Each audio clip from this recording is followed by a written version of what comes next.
Spain में मूसलाधार बारिशों के बायस सैलाबी सूरत हाल है।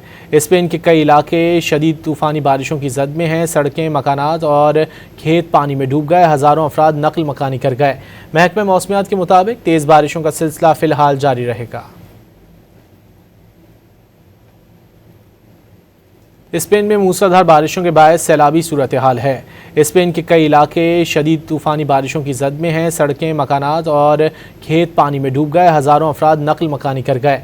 महकमे मौसमियात के मुताबिक तेज़ बारिशों का सिलसिला फ़िलहाल जारी रहेगा। स्पेन में मूसलाधार बारिशों के बायस सैलाबी सूरत हाल है। स्पेन के कई इलाके शदीद तूफ़ानी बारिशों की जद में हैं। सड़कें, मकानात और खेत पानी में डूब गए। हज़ारों अफराद नकल मकानी कर गए। महकमे मौसमियात के मुताबिक तेज़ बारिशों का सिलसिला फ़िलहाल जारी रहेगा। स्पेन में मूसलाधार बारिशों के बायस सैलाबी सूरत हाल है। स्पेन के कई इलाके शदीद तूफ़ानी बारिशों की जद में हैं। सड़कें, मकानात और खेत पानी में डूब गए। हज़ारों अफराद नकल मकानी कर गए। महकमे मौसमियात के मुताबिक तेज़ बारिशों का सिलसिला फ़िलहाल जारी रहेगा।